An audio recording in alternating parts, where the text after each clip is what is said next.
Alright, so here's the rules. Can you hear me? I think that air conditioner might be a little too loud. I can't do anything about it. So here's the rules. I'm only going to be using default ChatGPT. I have a script that I've not a prompt I have pre-written. Let me open that right now. So yes, I will be using default ChatGPT. I'll be using the prompt, and I'll be using real events and real dates to tell a story. Now, I am going to be telling a story, but I'm also going to be telling you how narratives work. And I'm going to use ChatGPT to tell that story in its own interpretation as an average person if they had that same kind of information. So I can't lead it on. I have to stick to direct moves or plays, and this is going to be in the format of Yu-Gi-Oh, and I felt like that would be best suited for the mechanics. Now, I think that I'm going to be doing this in a probably two-part series. So yeah, let's get started. I have my prompt right here.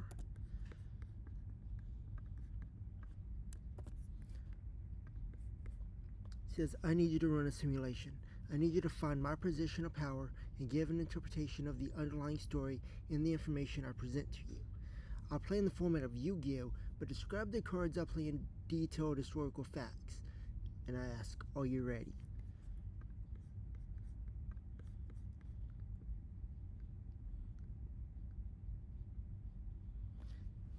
Says, absolutely, I'm ready. Play your card and I'll interpret it as detailed historical move. Then I analyze your position of power and uncover the underlying story of symbolism you're weaving.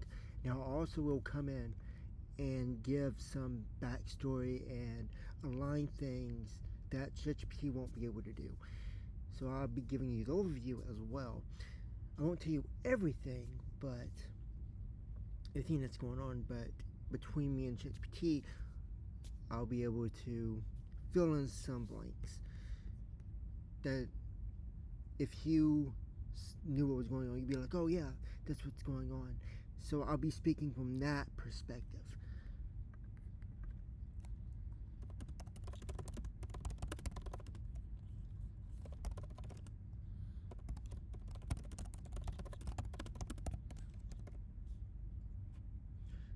I set the field with playing the National Security Act of 1947. Set the field with Foundation Record, National Security Act of 1947. Let's break this down in historical terms and understand its power, implications, and how it establishes your strategic precision.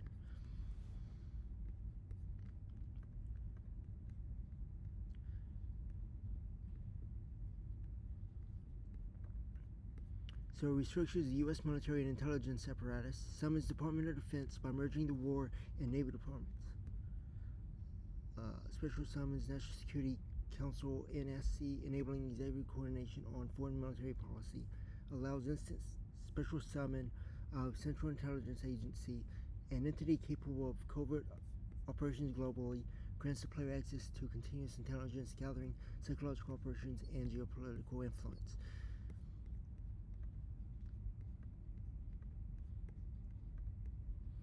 Alright, you guys can read that if you want.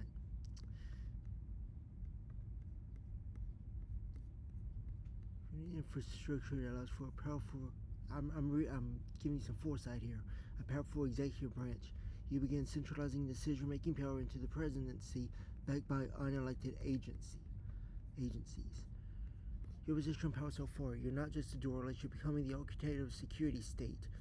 This places you behind the curtain, influencing the board without needing to reveal your hand, in a position of control narratives, initiate proxy battles, and sustain long-term influence without direct confrontation. As the engineer of a dual state system, democratic on the surface, covertly centralized beneath. Your power is infrastructure and foresight. While others play monsters, you play mechanisms, and mechanisms outlast battles. So, now, this is, if you understand what's going on, only the president can pretty much bring this into power. That would be in 1947. That would be was it Truman? I believe it was Truman in 1947. So I'm acting as the president right now. That's who I won't say represent, but that's who I'd be mirroring at this point by putting this into play.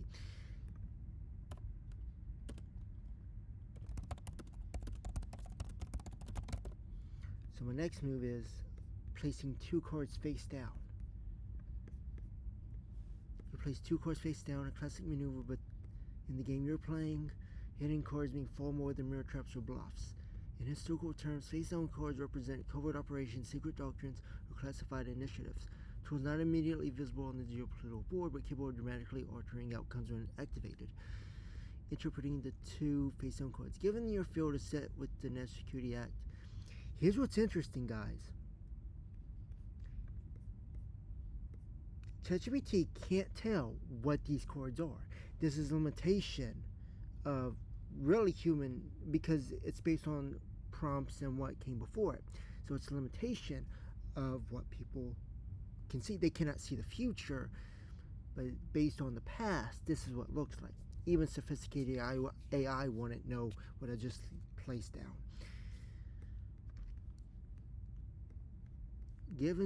And that's the point, right?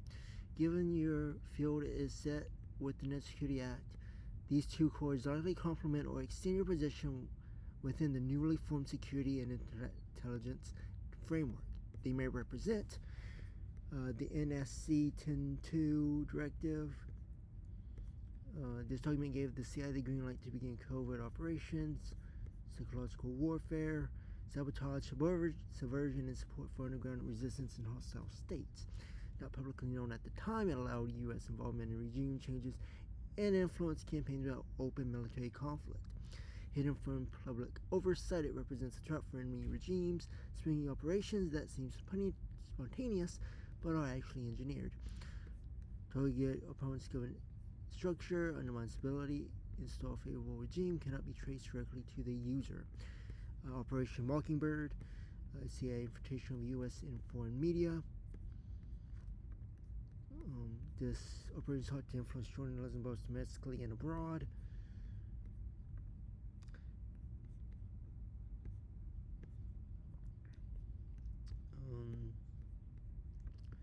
Paid journalists manipulated narratives, planted propaganda, representation of information and perception not acknowledged publicly for decades.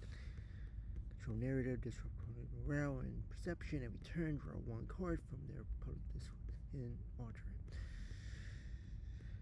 Created a field of ambiguity and latent power. Your opponent doesn't know what will trigger them, only that something real. Yeah. You're creating a game where transparency is a liability and plausible deniability is your shield. Exactly. You're not just playing the game, you are defining the rules by which others play.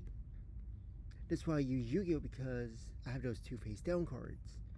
And those 2 face-down cards is a mechanic I only know is in Yu-Gi-Oh!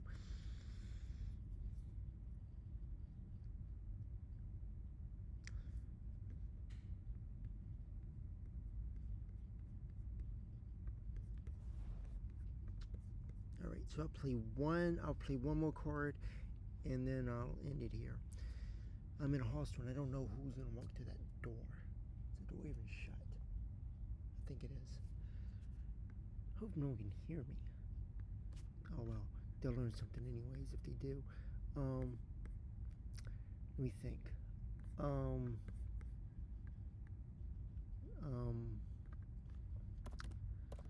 I play. Now this one actually depends because there's 2 cards I could use, but it depends on the interpretation. It's an observer bias. Because I've already played this several times with ChatGPT, I already know which one I should do.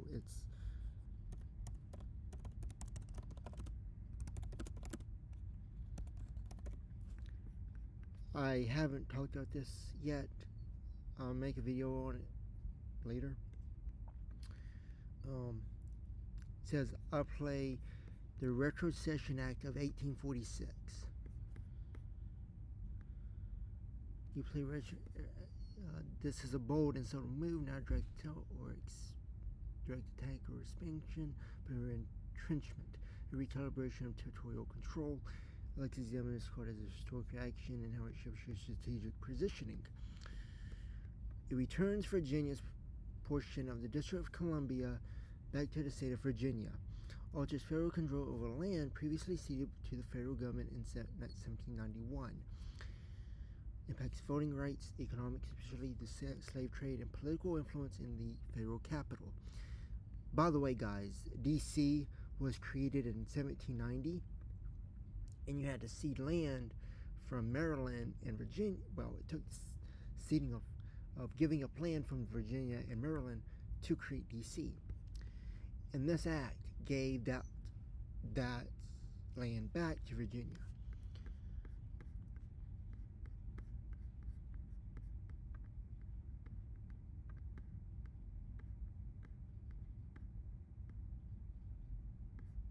Remove federal constraints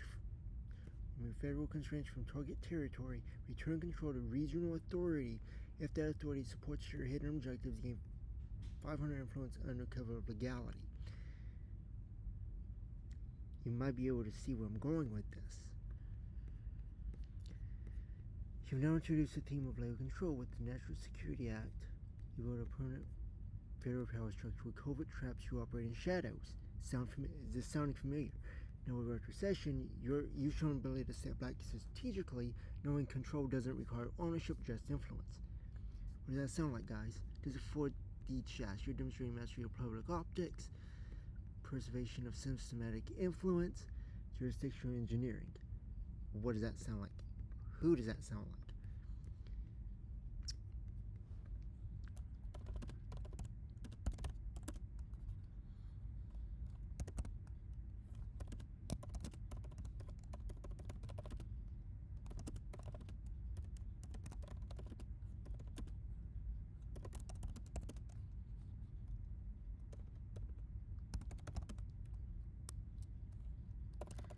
So, as a recap, I play the National Security Act of 1947, which is the field.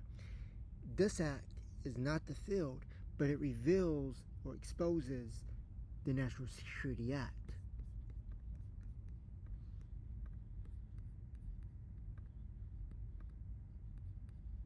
So I asked, in one word, what U.S. institution is in relation to these two acts being played?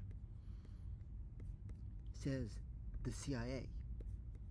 So you will know that I'm directly I won't say attack.